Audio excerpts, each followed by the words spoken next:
Terre. Au sud du Litanie, la force commandeur réserve de la FINUL sous commandement français a mené l'opération AQ4 dans la région de Kafra et Aris. Appuyée par une section du génie français, la compagnie finlandaise a conduit des fouilles et des patrouilles conjointes avec les forces armées libanaises. Plusieurs anciennes caches du Hezbollah ont été identifiées et contrôlées. Et en parallèle, des militaires libanais ont été formés à la détection et à la neutralisation de mines. Dans le ciel irakien, les Rafales engagés dans l'opération Shamal ont réalisé 13 sorties dans l'opération Inherent Resolve.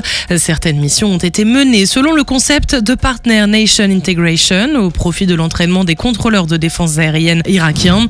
Par ailleurs, un A400M stationné aux Émirats Arabes Unis a permis de conduire des exercices de posée d'assaut de jour comme de nuit afin de renforcer la réactivité et la capacité de projection rapide des forces françaises dans la région.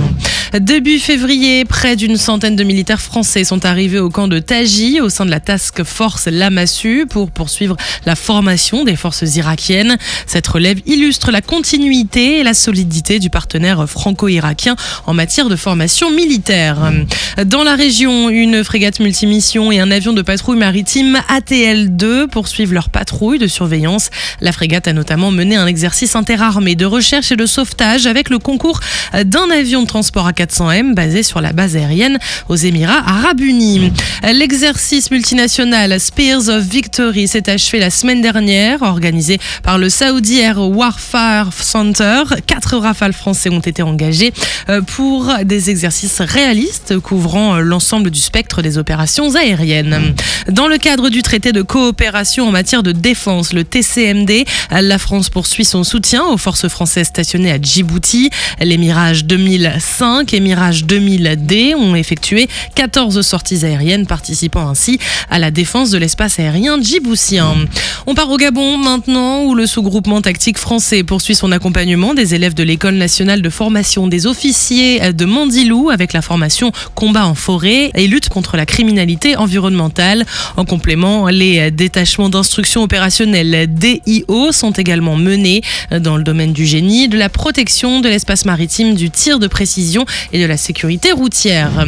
Dans le golfe de Guinée, un patrouilleur de haute mer PHM poursuit sa participation à l'opération Corymbe de lutte contre la piraterie et les trafics illicites. Cette semaine, le PHM a mené une séquence de coopération avec la marine ivoirienne à l'occasion d'une escale à San Pedro. Le bâtiment a réalisé une série d'exercices et participé à la mise en condition opérationnelle du patrouilleur ivoirien La Vaillance. Ainsi, plusieurs exercices ont été conduits par les équipages des 2 bâtiments. Lutte anti-incendie avec assistance d'un autre bâtiment. Évolution en formation tactique et opération de visite de bâtiments. Cette séquence de coopération vient renforcer les liens entre les marines françaises et ivoiriennes, toutes 2 engagées dans la sécurité maritime dans le golfe de Guinée.